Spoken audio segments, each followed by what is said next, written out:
Went in the studio and did a song together, and then them little dudes, Outlaws. Yeah, Outlaws. They came like as soon as we got there, they came up to Pac talking about, yo, Lauryn Hill dissed you, Mobb Deep dissed you. Big Daddy Kane just dropped a bombshell about Jay-Z and Tupac that nobody saw coming. And trust me, the story you've been told all these years, it's not the full picture. Kane wasn't just some random OG in the game. He was the one who gave Jay his first real shot, his big break.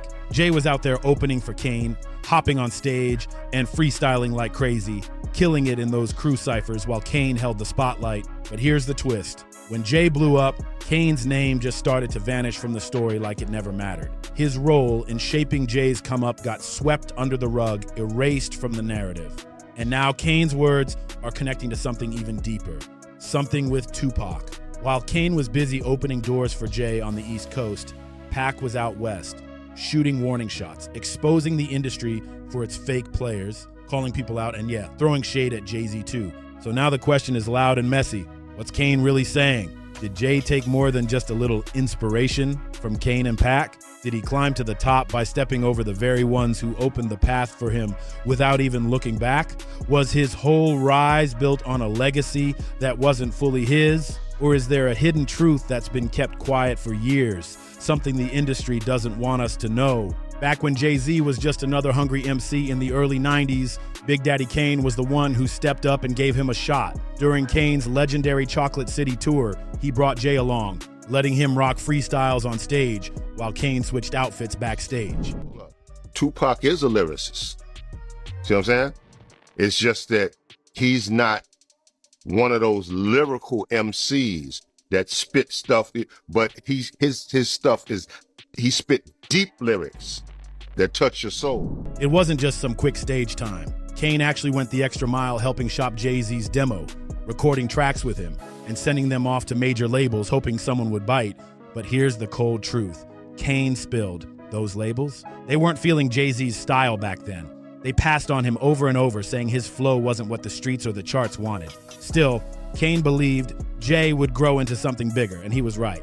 But here's where things start to get real shady. Kane's influence on Jay's early sound, fast-paced, smooth, but still raw and aggressive, is impossible to deny. Yet, as Jay-Z's fame exploded, the story started to shift. In interviews, documentaries, and the polished public narrative, Kane's role got downplayed like it barely existed.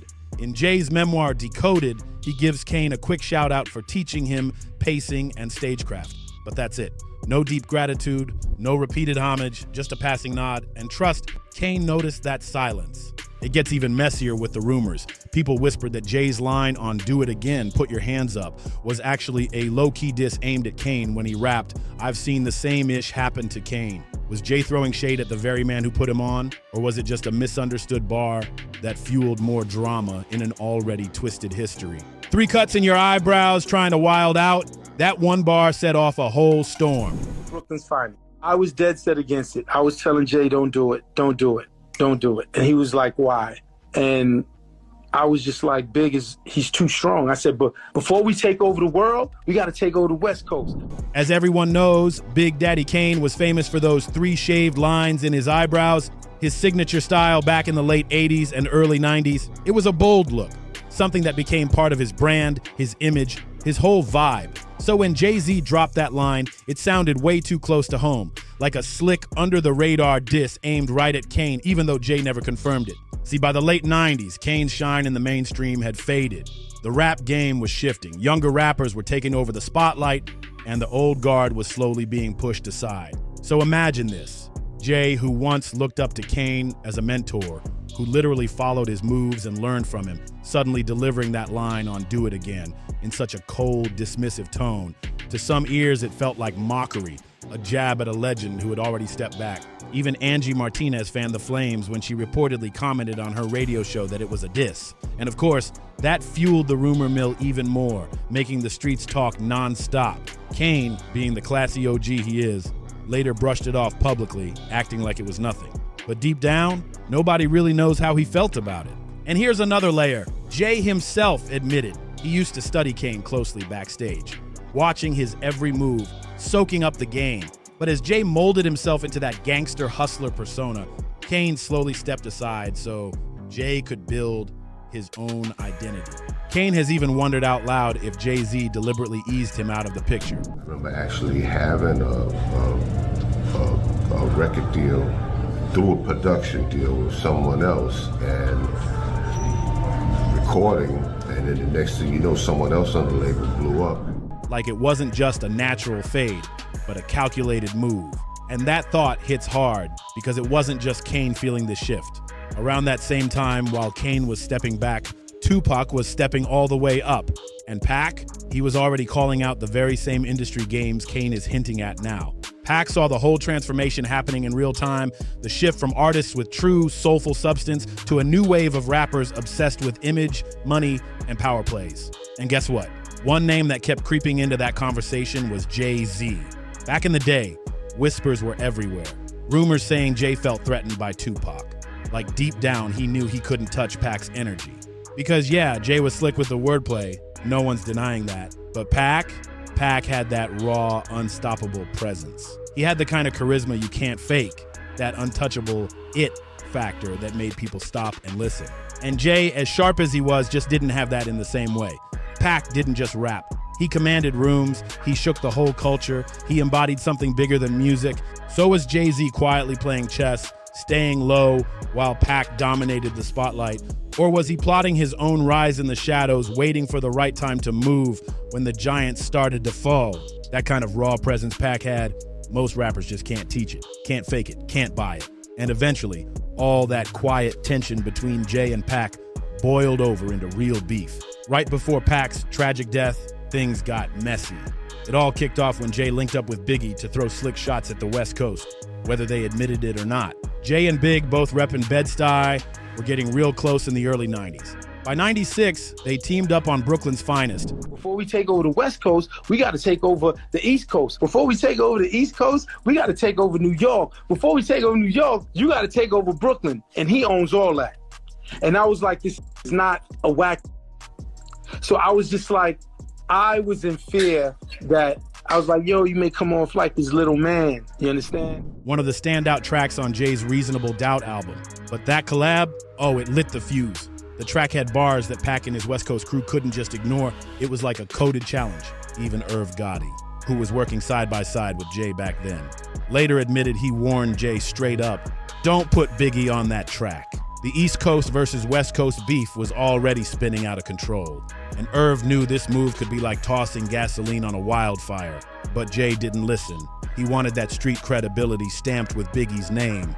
And sure enough, it backfired fast. Pac heard it, the streets heard it, and suddenly, Jay found himself tangled in a feud he might not have fully wanted.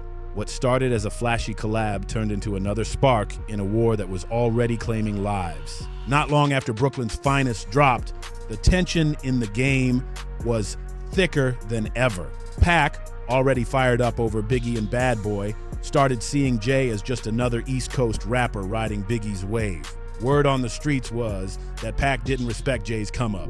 I think Pac was more upset that that word was getting back to him, that the people that did do this to him was affiliated one way or another with Biggie and him, whether they was extorting him or word got back that they was going to do this to Pac.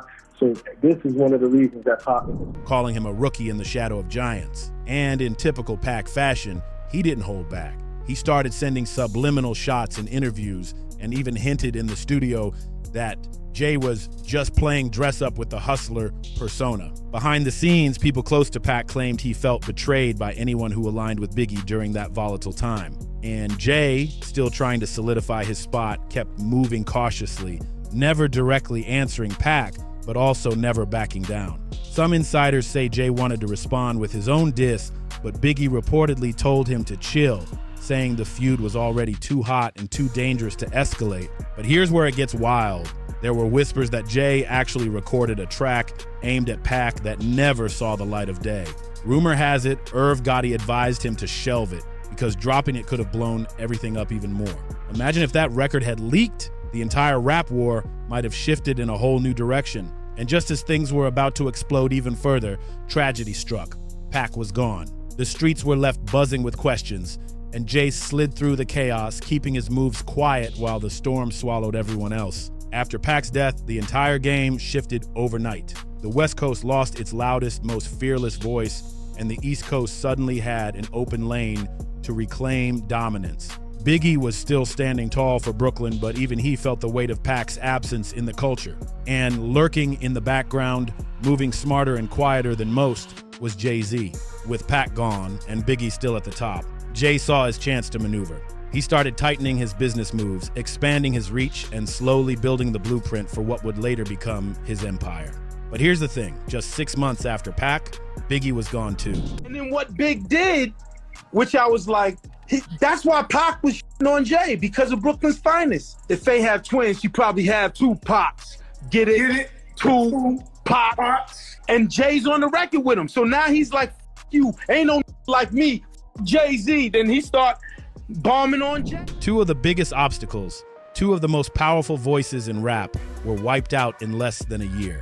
And that's when Jay made his real move. While the streets were still mourning, Jay dropped In My Lifetime, Volume 1, and kept climbing. Some people whispered that his rise was all about perfect timing, that he filled the void left behind when Pac and Biggie were no longer there to dominate. Others claimed he was just smart enough to survive the chaos, staying out of direct crossfire while the legends fell. But the rumors never stopped. There were always quiet talks in barbershops and street corners about how Jay benefited from their deaths. Did he really earn his spot fair and square? Or did fate clear the way for him in a way no hustle ever could? Jay never entertained those conversations publicly. He just kept moving, stacking wins, and rewriting his own history while the past faded. Pac and Biggie actually started out cool, real cool. They were like brothers in the game at first, showing each other love and respect. But everything went dark in '94 when Pac got shot 5 times during a robbery at Quad Studios in New York. Pac was convinced it wasn't just some random setup. He believed Biggie and Diddy knew something about the hit, but never warned him. And that kind of betrayal, Pac never forgave it. Not for a second. Biggie, on the other hand, always denied having any knowledge about the shooting. He claimed he had nothing to do with it, no clue it was coming, but Pac didn't buy it. He felt like the people he trusted turned their backs when he needed them most. From that moment, their friendship was dead. After the Quad Studios shooting, Pac and Biggie started taking shots at each other publicly, turning private tension into a full-on war. Then came another spark. Shortly before Jay dropped Brooklyn's Finest, Biggie released Who Shot Ya? And even though Big said it wasn't aimed at Pac, the timing made it feel like a straight-up taunt. The East Coast versus West Coast beef was already at a boiling point. Filled them shoes though. You feel you came in and you know what I'm saying? So we definitely give thanks for you. You know what I'm saying? Because you definitely, came in and I just know how much Big like really looked up to Jay. You know what I'm saying? They looked up to each other. And yeah, that is crazy to have to step into the shoes of like two people, because that's all it was those two people. And that track just pushed it closer to the edge. That's exactly why Irv Gotti warned Jay to chill on releasing his collab with Biggie. He told him the streets were already too hot and another record could make the fire spread even further. But Jay didn't listen. He went ahead and dropped Brooklyn's Finest anyway. And what happened? Biggie's verse on that track threw even more gas on the flames. He called Pac his son and slyly hinted at the messy rumors about Pac and Faith Evans. Those bars cut deep, and Pac wasn't the type to let it slide. Pac wasn't holding back anymore. He went straight for Jay-Z's neck. On tracks like Bomb First, My Second Reply, and Friends, Pac started throwing heavy shots, making it crystal clear that Jay was now part of the crossfire. By then, fans were hyped, waiting for Jay to clap back with a full-on diss record.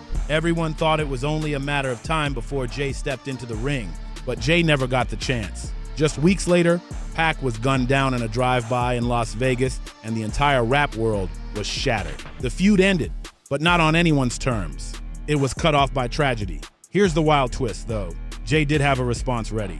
He wrote a track called Scathing, and insiders say it was straight up brutal, one of the harshest diss records ever aimed at Pac. But Jay never dropped it while Pac was alive. Supposedly, he didn't want to pour gas on an already deadly situation. Not many people even know this song existed. But after Pac's death, Jay actually performed Scathing live at the Apollo. According to DJ Clark Kent, the track was beyond disrespectful, filled with venom. Jay spit it like he had something to prove, like all the quiet shots Pac threw had been weighing on him heavy. It was like he was finally unloading all the frustration, all the resentment, now that Pac couldn't respond. And that move left a bad taste for some, like, why wait until Pac was gone to let it fly? Was it confidence, or was it a safe play knowing he couldn't get hit back? But why would Jay choose to perform that diss track after Pac was already gone? That's the question that still makes people talk. Some say it's simple. Jay felt a twisted sense of relief when Pac died. He knew Pac was a force he couldn't outshine, a legend who commanded the room just by breathing. Deep down, Jay might have felt like the only way he could rise was in Pac's absence. And the stories backing that up, they're wild. And they had like the game, they had things on lock. Hove was coming, you know what I'm saying? Yeah. But like, you know, it was like these two cats was just so big, you know what I'm saying? And then so it's like to have all of that, like, you know, come on you and have that responsibility to keep this shit fly and keep the art of it going. Yeah. You know what I'm saying? Because I think Hov really kept Hov kept the art of it going and was able to take where they was at and take it, you know what I'm saying, take it even higher. Diddy's former bodyguard, Gene Deal, even claimed that Jay was so intimidated by Pac that one night in Vegas, he straight up refused to leave his hotel room for a show because Pac and his crew were in town. That fear was real. Jay knew Pac wasn't just about words. Pac had a presence that could shake even the most confident rappers. A lot of fans call Jay sneaky for never directly dissing Pac while he was alive. They say he played it safe, hiding behind subliminals and letting the tension simmer without fully stepping into the fire.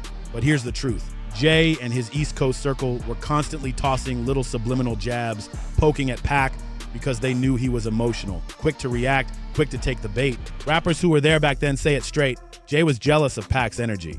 No matter how sharp Jay's bars were, no matter how clean his flow sounded, he knew he couldn't match Pac's raw, magnetic charisma. Pac didn't just rap, he owned the moment. He could silence a room with a single look, and that kind of natural charm, Jay couldn't compete with it. He had to play chess while Pac was playing pure instinct. Even Nas dropped a bomb in an interview, hinting that Jay-Z carried some bitter feelings about Pac and Biggie's success. According to Nas, Jay actually told him straight up that he was a better rapper than both of them. Nas told Vibe, "We were just kicking it, and he told me he's better than Biggie. I looked at him like he was crazy." Then he really got wild and said Tupac and DMX weren't even lyricists. Nas said he pushed back hard, telling Jay that Pac was the greatest ever, period. But that convo exposed something deeper about Jay's mindset. He clearly wanted to be seen above the legends, like he was quietly measuring himself against the ghosts of Pac and Biggie, even if the streets didn't see him on that same level yet. But that's not the only reason fans have called Jay a snake over the years. There's also his loyalty, or maybe strategic loyalty, to Diddy.